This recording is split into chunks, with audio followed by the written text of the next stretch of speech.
Salut les amis! La semaine dernière, nous avions fait la connaissance de nos deux lionceaux favoris, Laïka, une petite lionne, qui a un certain mépris pour les règlements, Toutes ces règles idiotes ne devraient pas exister. et son frère, qui lui se montre plus réfléchi, même si ça ne l'a pas empêché de suivre sa sœur à la chasse. Leur maman leur avait pourtant formellement interdit. Vous êtes trop jeune pour observer une partie de chasse. Et ce qui devait arriver arriva, un buffle égaré les chargea. En fuyant, ils ont mis en danger leur tribu. On a ramené le buffle au camp. Akam a courageusement éloigné le buffle et a protégé sa sœur. Les autres lionnes sont intervenues pour le sauver, mais l'une d'entre elles, malheureusement, a été gravement blessée. Yalamé n'a pas vraiment apprécié la bêtise de ses petits garnements, comme on la comprend. Dans votre tanière, tout de suite, il faut qu'on parle. J'en connais deux qui n'ont pas passé une très bonne soirée. Allez, on continue ?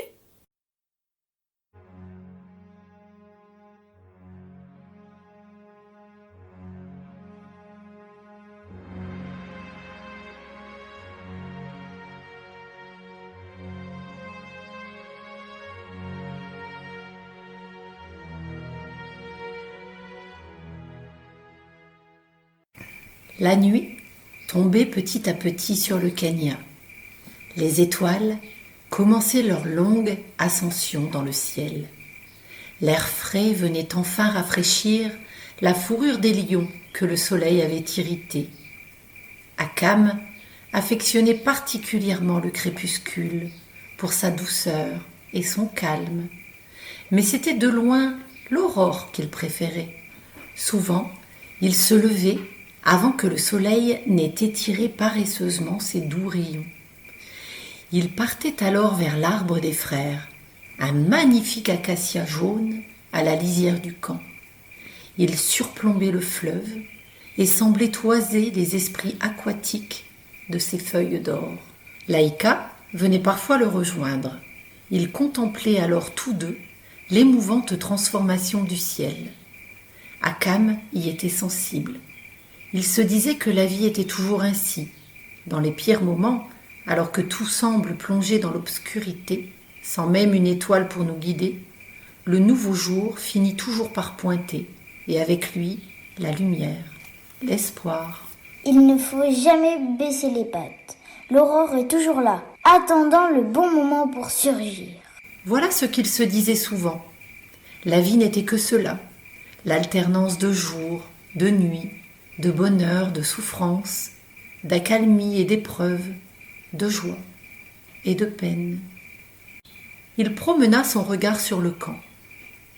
La plupart des félins étaient rassemblés dans la plaine du partage, un lieu de repos où les lionnes viennent manger, échanger les nouvelles du jour ou encore se faire la toilette mutuellement, rien de tel pour resserrer les liens de la tribu. La carcasse du buffle trônait en son centre. Tous les félins s'y pressaient, heureuses de pouvoir manger de la viande fraîche. Certaines étaient déjà parties se reposer aux arbres du repos, une grande haie de séquoia en demi-cercle qui protégeait les chasseuses du vent et des morsures du froid. Chaque lionne possédait sa propre tanière pour la nuit, mais ces dernières préféraient de loin dormir ensemble. Les tanières, dispersées de ça, de là sur la plaine, étaient en fait de simples terriers abandonnés, agrandis au moyen de quelques coups de griffes. Les lionnes les regagnaient occasionnellement, lors des orages ou lorsque l'une d'entre elles préférait la solitude.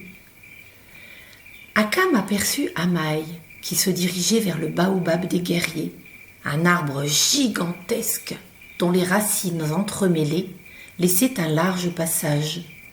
La jeune lionne s'y engouffra, un gros morceau de viande dans la gueule. Elle va nourrir Ataka et Warza. Warza attendait des petits. Une excellente nouvelle pour le clan qui manquait cruellement de lionceaux.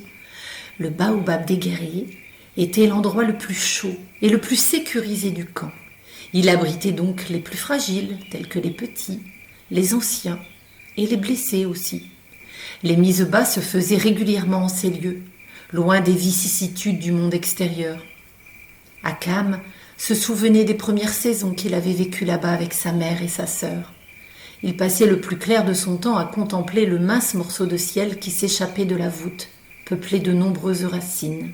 Debout, Sur ses pattes arrière, la truffe levée vers ce petit tronçon de ciel, il sentait le vent caresser sa fourrure. Pas le vent habituel qui venait plaquer son duvet contre sa peau ou celui qui s'infiltre jusque dans les eaux lors des froides nuits d'hiver. Ce n'était pas non plus la fine brise d'été qui vient rafraîchir les lions après les grosses chaleurs. Non. Ce vent-là était spécial, chargé d'odeurs, douces et anciennes. Il venait l'encercler, flottant autour de lui un court instant. Son doux murmure résonnait à ses oreilles, hérissant chacun de ses poils. Un vent semblable à une mélodie étrange qui entrait en lui, se frayant un chemin vers son cœur. Elle était composée de mots, de phrases, de choses incompréhensibles, des voix toutes différentes, murmurant des choses, parlant tout en même temps dans un brouhaha des plus singuliers. Plus d'une fois, Akam tenta d'en saisir le sens, mais lorsqu'il discernait une tonalité et se concentrait sur ce qu'elle disait, elle se taisait, comme si ce qu'elle avait à dire ne le concernait pas.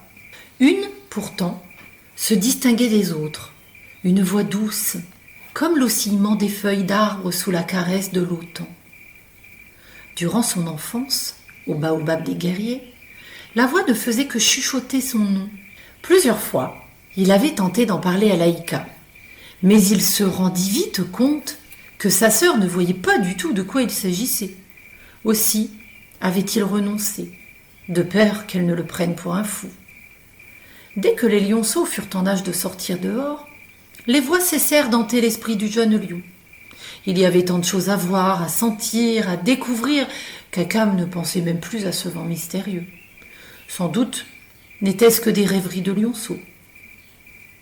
Mais lorsqu'ils se sont perdus, Laïka et lui, un peu plus tôt dans la journée, un vent étrange l'a soudain envahi.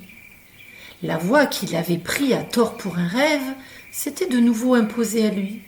Elle lui avait indiqué le chemin à prendre pour retrouver la patrouille de chasse. Vas-y. Alors ce n'était pas un rêve. Le vent, les murmures, la voix, tout était vrai. Tout à coup, son oreille vibra. Des craquements d'herbes sèches résonnèrent. Il n'y avait aucun doute possible. Quelqu'un approchait. Akam se leva d'un bond et sortit de sa tanière. Il regarda aux alentours, mais ne vit rien. Le bruit avait cessé. Akam sentit sa fourrure retomber peu à peu, mais ne relâcha pas la tension de ses muscles pour autant. Il huma l'air à la recherche d'une odeur, mais rien ne lui parvint. Il commençait à peine à se détendre lorsqu'un souffle de vent le frappa de plein fouet. Il en perdit l'équilibre. Les murmures s'imposèrent dans son esprit. La voix résonna de nouveau dans sa tête. Akam, Qui êtes-vous? je m'appelle Arza. Le lionceau était surpris d'obtenir une réponse. Je ne vous connais pas. Un grand destin t'attend, Akam. Souviens-toi de la vallée. Elle t'attend. D'un coup, le vent cessa et la voix s'éteignit. Une ombre, semblant venir de nulle part, atterrit sur le lionceau, le plaquant au sol. Akam fit le mort quelques secondes avant de se retourner d'un coup, prenant son assaillant par surprise. Déséquilibré, celui-ci tomba à la renverse. Akam saisit sa chance. Il bondit sur son adversaire pour l'immobiliser, cherchant une prise au niveau de la gorge. Mais l'autre réussit à le déloger d'un coup de patte arrière dans le ventre et se releva d'un bond. Alors qu'il allait tenter une seconde attaque, il entendit une voix familière. « Tu te défends bien pour un froussard !» Reconnaissant enfin son agresseur, Akam fit retomber sa fourrure et tenta de ralentir les battements de son cœur. « Laïka, qu'est-ce que tu fais là ?» Je m'ennuyais là-bas toute seule, alors je suis venue te voir. Mais maman a dit. Oui, je sais, maman a dit de rester dans nos tanières respectives jusqu'à nouvel ordre. Mais tu sais ce que je pense des ordres et des règlements. Akam agita la queue, agacé. Sa sœur ne changerait donc jamais ? Ah sans juger par la tête que tu faisais, j'ai réussi à te terrifier. N'importe quoi, je n'ai pas eu peur du tout.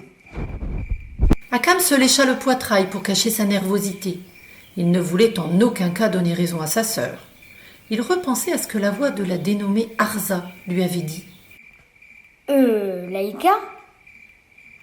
La petite lionne était distraite par un papillon. Qu'est-ce que tu sais, toi, de la vallée ? Cette vieille légende que maman nous a racontée ? Son frère acquiesça. Eh bien, rien d'autre que ce que maman m'a dit. Il existera un endroit mythique appelé la vallée, où tous les lions seraient libres de leurs actes et de choisir leur destin. Un endroit où on pourrait vivre en harmonie, comme une grande famille, en prenant soin les uns des autres et où aucun ne craindrait ni danger ni menace. Tu crois qu'un endroit pareil pourrait exister ? Laïka délaissa le papillon pour se tourner vers son frère. Elle était étonnamment sérieuse pour une fois. Son regard se perdit au loin. Je ne sais pas, mais si c'est le cas, j'aimerais bien y vivre. Akam s'approcha de sa sœur et il frotta sa tête contre son épaule. La jeune lionne se mit à ronronner. Un jour, je trouverai cette vallée et nous y vivrons tous les deux. Je te le promets. Laïka donna un coup de langue affectueux à son frère avant de s'allonger pour profiter de la fraîcheur du sol. Elle désigna d'un coup de museau la plaine du partage où la tribu poursuivait toujours son festin. Pour une fois qu'il y a de la viande fraîche au menu, nous avons même pas le droit d'y goûter. Pourtant, c'est un peu grâce à nous si le buffle est ici. Akam leva les yeux au ciel. Laïka était vraiment désespérante. Il regarda en direction du baobab des guerriers, guettant le retour d'Amaï. Celle-ci apparut bientôt entre les racines de l'arbre. Il la vit traverser la clairière afin de rejoindre les autres. Tu sais si Katoka a été placé au baobab des guerriers ? Oui, je viens de voir Amaï lui apporter de la viande. Soudain, le cœur d'Akam se serra. Jusque-là, il n'avait pas fait le rapprochement entre son ami et la lionne blessée par le buffle qui avait failli payer de sa vie l'erreur des deux lionceaux. Ataka. Ataka ? C'est bien la sœur d'Amaï, n'est-ce pas ? Oui, pourquoi ? Non, ce n'est rien. Laisse tomber. Mais si, dis-moi, on a juré de tout se dire. Tu te rappelles ? Comme son frère ne répondait pas, elle se tourna vers lui. Il était figé, le museau pointé vers le sol. Dans ses yeux planait la gêne et le regret. La jeune lionne ne fut pas longue à comprendre. Elle se leva d'un bond, une lueur d'excitation dans le regard. Tu es amoureux d'Amaï ? Akam acquiesça d'un mouvement de la queue. Laïka se mit à sautiller autour de son frère comme une petite sauterelle. Et tu l'as déjà dit au moins. Elle le sait, elle le sait. Elle s'arrêta devant le regard noir que lui lança son frère. Non, je ne lui ai pas encore dit. Et puis, de toute façon, c'est fichu. Comment ça ? Sa sœur a failli mourir à cause de moi. Elle doit me détester maintenant. J'aimerais tant pouvoir lui expliquer. Je lui demanderai pardon et la supplierai de me laisser une chance. Eh bien, c'est l'occasion. Elle vient vers nous. Sur ces mots, elle courut se réfugier au fond de la tanière pour ne pas être vue. Akam fit volte-face pour constater de ses yeux les dires de sa sœur. Amaï s'approchait. Bonsoir. Bonjour Akam. Amaï, je voulais te dire, je suis vraiment désolée de ce qu'il s'est passé. Tout est de ma faute, Kayla Akam voudrait te voir, il m'a chargé de te le dire. Ah, d'accord, j'y vais. Le lionceau se leva et se dirigea vers la tanière du meneur, le cœur lourd, comme si des griffes glacées venaient de s'y planter. Soudain, il entendit derrière lui la voix d'Amaï. Akam, attends.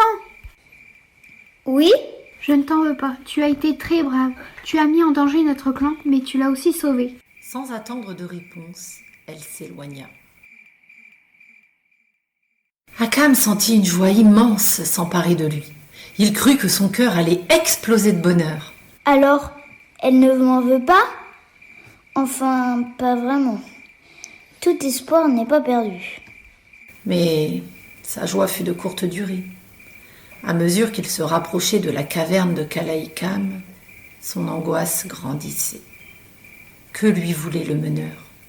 Certainement le punir lui aussi, mais pourquoi ne pas avoir convoqué également Laïka? Voulait-il lui donner une leçon particulière? Son chemin croisa celui de Kala, qui s'en retournait vers la plaine. Kalaïkam t'attend. Oui, j'y vais. N'aie pas peur. Ça va bien se passer.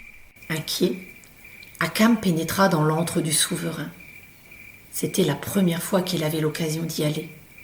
Il promena son regard sur la vaste caverne de pierre. Le jeune lion eut le souffle coupé devant la grandeur des lieux. L'odeur de Kalaïkam y était très forte. Pourtant, il ne vit le chef nulle part. Interloqué, il ressortit au dehors et leva le nez sur l'amas de pierres et de roches qui constituait le plafond de la caverne. Il y vit le vieux lion qui lui tournait le dos. Il se tenait là, assis, la queue enroulée autour des pattes, contemplant l'horizon. Le lionceau resta là un moment, se demandant s'il devait s'annoncer ou non. Mais ce fut le roi qui prit la parole. Akam, viens me rejoindre. Le lionceau gravit la pente et escalada prudemment les pierres. Il parvint enfin à poser les pattes sur la plateforme rocheuse sur laquelle le lion avait pris place. Il se plaça quelque peu en retrait et attendit là, le cœur battant la chamade. Le seigneur contemplait le fleuve. Le reflet de la lune se noyant dans les remous était de toute beauté. Au bout de quelques minutes de méditation, le seigneur lion prit la parole. Tu vois, Akam, la lune est quelque chose de si mystérieux, de si beau. Elle donne espoir à ceux qui sont perdus dans la nuit noire. Elle les guide, les conseille, leur offre sa présence rassurante. Il se tourna vers Akam. Le lionceau resta muet. L'imposante crinière du roi l'intimidait. Mais il parvint à soutenir son regard. Il y avait dans les yeux de Kalaïkam quelque chose d'apaisant. Akam sentait au fond de lui que son meneur était doté d'une sagesse infinie. Peut-être était-ce pour cela que tout le monde lui témoignait tant de respect. Le fleuve, lui, est brutal. Sa violence est telle qu'il peut coûter la vie à quiconque s'aventure dans ses eaux fougueuses. La lune et le fleuve sont deux choses très différentes. Certains pourraient dire que l'une représente le camp du bien et l'autre celui du mal. Et pourtant, à la nuit tombée, tous deux se rejoignent. Le reflet de la lune se pose sur le fleuve et malgré ses remous, il reste présent. Tu comprends où je veux en venir, Akam ? Je crois que oui. Le bien et le mal n'existent pas. Ces deux choses sont liées. En chacun de nous, il y a un peu de blanc et un peu de noir. Au cours de notre vie, on commet des actes de chaque côté. Mais ce sont nos choix qui déterminent vraiment ce que nous sommes. Mon âme est noire. Je suis un mauvais lion. Pourquoi tu dis ça ? J'ai désobéi à ma mère. J'ai mis en danger ma sœur. Et surtout, j'ai trahi mon clan en le mettant en péril. Une lionne de ma propre tribu a failli mourir à cause de mon erreur. Chacun de nous sommes amenés à commettre des erreurs. La vraie sagesse, c'est de parvenir à en assumer les conséquences et à les rattraper. Mais surtout à tirer enseignement de ces erreurs. Lorsque tu t'es aperçu que le buffle fonçait droit vers le camp, tu as fait tout ce qui était en ton pouvoir pour l'arrêter, et ce, sans y mêler ta sœur. Tu as tenté de réparer seul le mal que tu avais fait. Tu as assumé pleinement ton erreur. Vous croyez ? Le roi acquiesça solennellement. Akam ne dit rien. Il réfléchissait à ce que le meneur lui avait dit, cherchant à faire le point sur ses pensées.